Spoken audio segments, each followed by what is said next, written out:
ye na ye bomba la nsima sa buzobo te.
Je voudrais vous dire,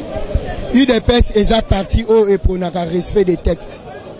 Ça, c'est de la première des choses. À l'UDPS, individu Morotaro la Mouratongo a signé, a joué décision, a scellé ça. Il y a millions de Congolais au Babundi pour la partie. UDPS déjà depuis le 31 mars, Tokota Congrès au Zalaki, organe supérieur à parti. Au Zalaki Congrès extraordinaire, de élire Tshisekedi Tshilombo, Antoine Félix comme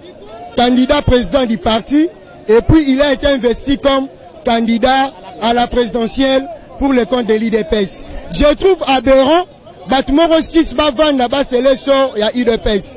Et ceux qui me bien, Jean-Marc était clair à l'Obaki, avec ou sa machine à voter, l'UDPS aux élections. Avec ou sans candidature commune, UDPS a un candidat na présidentielle. Ce qui Félix Tshilombo, ça je le dis ici, a se décidé na bama sene bosa la musique. Na poto pour attirer la faulu, ngano yeb sabino. Azonga awa. Tozo kene na congrès extraordinaire au Tolongolayo et moi Moubenga Kaembe, je serai candidat aux élections présidentielles à parti. Mais comme je sais que l'UDPS c'est la base qui se décide, mais c'est Tchan Tshisekedi Wamulumba à la Kisabiso. À l'UDPS, c'est le peuple qui est souverain. Je sais que Tshilombo finira par revenir à la raison. Donc, les histoires de Genève, ça ne nous engage pas. Et ça, comédie, oyo, tokolo bake ezangi kombo. Soki omoni batu batondi ebele boye, po ete tozana kanda. IDPS ekoki kozala parti ote, bato baya kobuka ka bamanga, bakendaka koliaka. Po IDPS etikalaka lolenge yangwana. Biso le 30 et le 31 mars, tozwaki décision. Tomemi Félix Tshisekedi en tant que président du parti. Deuxième chose, totieye comme candidat na biso na magistrature suprême. Tokoki kozala liete na batu mususu ebele toboyi yango. Yango na omoni ebele ya peuple oyo. Bakombattant la bakombattante. Baye, balobi ete biso tolobi na président Félix Tshisekedi. Tolobi na ye Mama Kambuna uti asali na Genève a retiré yango. Il fallait mazonga la base ezali biso a déclaré yango nde biso tokoyoka ye. Mais le col a décidé kuna a démissionné na la partie. Il y a trop de gens oyo baza capable. Oyo baza capable bakosala la partie parce que biso na IDPS toko soutenir Fayulu te. Fayulu a la pro politique te. aza na poids politique te. La candidature commune wana banaye koluka biso population déjà na triomphal tolobaki Félix Tshisekedi tolakisaki batu déjà que candidat unique opposition congolaise eza Félix Tshisekedi tolobaki déjà bien avant na Fayulu ye moko alobaki yango ntango tokovote Félix Tshisekedi ndenge nini ke sous obédience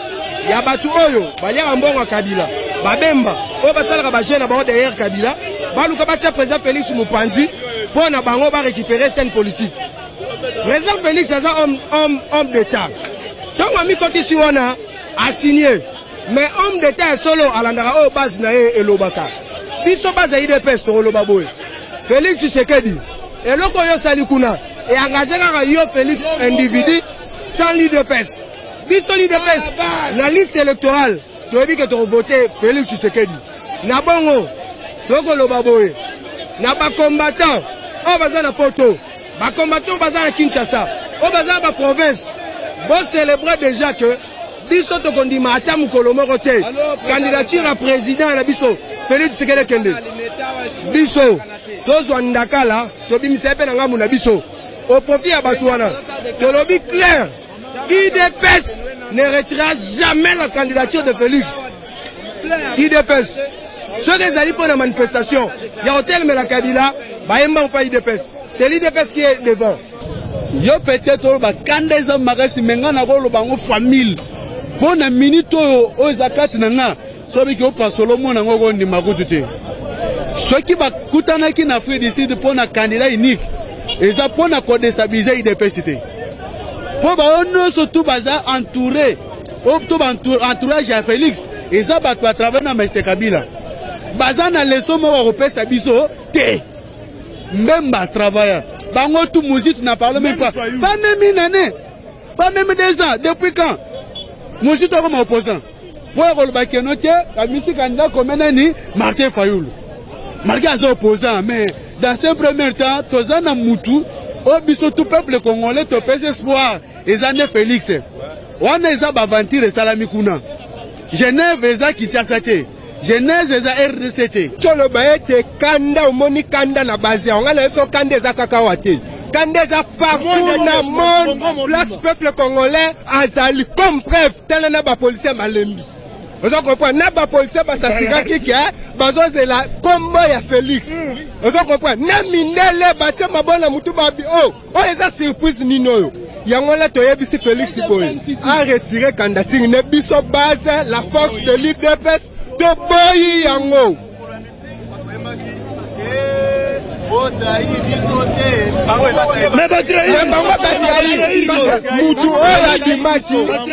mutu oyo abimaki mutu aliboso na basondage ezalaki Félix ozo comprendre bato oyo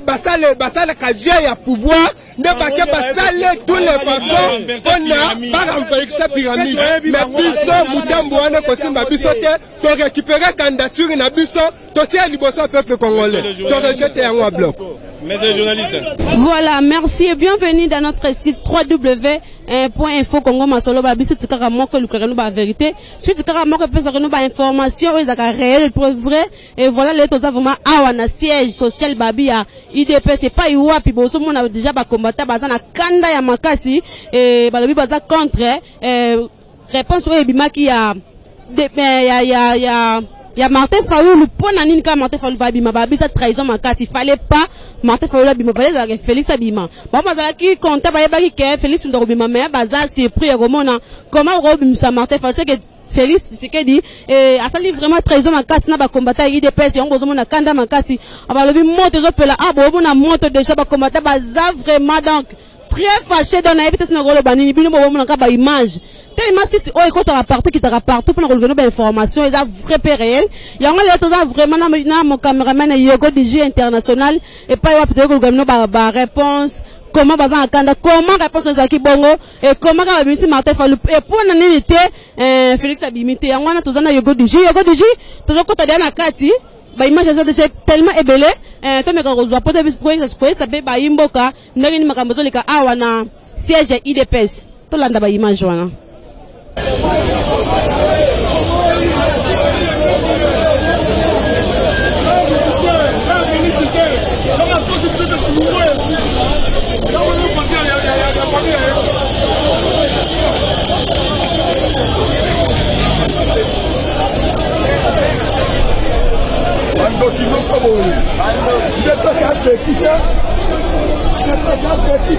Ok, merci Yoko Digi, Babi Tozo continue toujours élément Nabiso et tout ça vraiment na kati bomoni vraiment des bateaux vraiment immobilisé et bateau Tozo de la kaka bateau na kanda ya mabe balobi so ikaka Félix c'est que de continuer qu'on dit ko sala na bateau na yowana c'est mis à démissionner tika bango parti na bango IDPS parce que ba wuba na 32 ans la ba ko ba bêtise ote parce que ba supportant tellement trop et ko simba souté ba lembi na ba bêtise oyo so ki ya ko travailler na bango en tout cas à démissionner IDPS bazapa na yete babandango depuis papa na bango azalaka balaka déjà kawana bato na kanda makasi yoko to continue toujours za image to la kaka parce que balobi le basu que na siège na bango le secrétaire général à IDPS et pas va vite la point de presse ça makalamité mais après 25 minutes ko kaka toujours le secrétaire to ko loba nini et to continue toujours ko pesa bino bele mandé ni mambezo leka vraiment tout ça na kata siège social ya IDPS et pas y makambo ça en tout cas bon ça la brancher beaucoup mon kaka ba suite ya marche o eza elelo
$1 tosalaki yango te pona Martin Fayulu tosalaki yango pona Félix Tshisekedi ser nazo yebisa te ndeko na nga mwasi mboko to souffrir mingi tant lelo tozoloba pona changement eza décidé te eza INCT MLCT changement eza pona IDPS tant tolobaka pona changement chaque jour mboko eko changer ka un jour to ko changer pona batu nyonso na te to yebi bango Fayulu a travaillé na parlement Fayulu muntu atekaki vo na ye pona kimuta bimandenga azo kimuta zo sala nyonso na za Fayulu soki lelo tozolobela pona mbemba bloka batata na biso po afuta bango batata na biso bakinyokama azolobaki batata nyonso na batika bango bakeni soki nzala ezwi bango bakozongela ngai pona ya kofuta bango ndenge na ngai mais soki tozoloba pona Moïse Katumbi toyebaki ye wapi baye na ye ya koya na ye papa mama Congo itikala kaka pona muntu aye a travailler azwi mbongo a se rebellier to bana ko soutenir bango na mbongo na biso moko to ko soutenir bato bongo te mama to tala nanu Moïse Katumbi apiye moko na banto penda ba cité na ba koro internationaux kombo ya Moïse zona kati to yebi bien donc Vital Kamerhe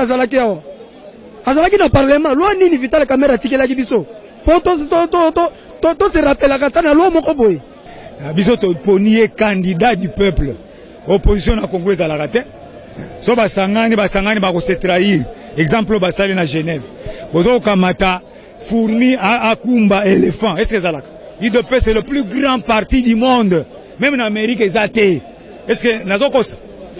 bon siko comment Fayulu azata na base te un simple député ba voter que pas même 1000 voix et bon kamata bo pesa ye leadership à opposition par rapport à IDPS. Est-ce que Batouana Mituna Bango Salak? Hein? Biso to ligne ko libérer peuple avec Félix. Biso to boyi biloko à Genève. Ils ont triqué. Félix est au Sengi a retiré signature na ye. Pour biso les pyramide renversée. Hein? Et puis na jurisprudence même papa Tshisekedi. Banoma ga premier ministre na Mobutu. Baza boyaki a zonga ki na nzela. Donc Félix pas zonga na nzela. Bato accept o ba organisaka pour la formation ba témoin biso peut reformer les sous pour na nini lokola président na biso Félix aza candidat alors il a fallu ba témoin nyonso tout aux ala pour nous soutenir la vision pour qu'il le cas président mais lelo ba binisi Fayulu hier est-ce que formation otoye kolaki eza poto ko apprendre ngo suto la tsabande comme si a décidé à Fayulu ou bien ba $1 ba pesa ka pour na ko soutenir UDPS question yango wana alors biso photo ça les anines biso nde UDPS toza base o toza bombe to exposera ko le kamé bombe à la Tony UDPS eza na plus de 364 fédéraux au monde même à Singapour attaque parti à Trump bazana ngote même Obama bazana ba nombreux à bateau toza na ngote mais qu'au cas moi parti Moukia Martin Fayulu eza na enseignement même pas ba militant 20 avec complicité à Jean-Pierre Bemba na Kabila oyo ba pesi mbongo et que vers la Suisse pour Luka ko déstabiliser ko pour la soi-disant candidat commun oh bazolo bo aza intelligent mais biso to yebi ki intelligence na été pour azu formation awa même soko tali même ba Shadari ba uti awa ndeza bibliothèque yango moni ba salaka biso ku na 5 sutu avant 1+4 to mona ule Tshisekedi bima parmi le vice batia ndeko na bango nani oya kufaki Zaidi Ngoma lelo pe Zaidi Ngoma msusu asa nini abimi nani Fayulu ndeko Yannick na kati yote eloko ni sala ka mutu moka ya na sima UDPS adiembeli azui siksa yebani melobi nango peut-être UDPS tsikali sima mutu wana leki liboso bon ezali kambwa kanyaka oyo tenti Tshisekedi avant kufa persona mabi so moni mutu ake bongo azana nzala eza nzala nde Fayulu awa asala webi ke Fayulu avimbaka kweyaka batutu webi Fayulu penda za dynamique en tout cas za pour opposition mais ton moni Fayulu oyo a trahir plus que le Kachibala parce que oyo Fayulu a trahir eza plus que le Kachibala pour te dire quoi yango moni de peste aux asusu gentil nambe bona mutute toko kende biso moko vers ma pona miwana ya seni toko retirer candidature te voilà peuple congolais de partout aux Zolanda biso na ICM balobi info Congo masolo sitika moko bolingaka mingi merci na confiance au pesa biso et tout ça vraiment awa bomo na stage IDP c'est pas iwapi auto yaki vraiment ba combattant bazaki contre réponse bimaki en opposition comment ba komisa Martin Fayulu mais depuis ça j'ai pensé que tous à patient et azo pesa so réponse mais depuis ça j'ai même likolo de réponse mama longa exacte dans la journée si le biso to moni moyen parce que kuna pe na ngambu ya ICN balobi na ngambu ya Vital Kamerhe na INC na ngambu ya Vital Kamerhe kuna pe baza content na mambo te baza vraiment déçu to meka mpe ko zwa ba point de vue to meka mpe ko balancer ko pona bino ndeka bulunga ba information na bino to meka mpe ko zo ba information kuna to l'accent ndenge ni to sala kamusa na biso awa ndenge manga mo biso le merci ko to kesu na ngamba kuna et to meka mpe ko zwa ba interview ya ba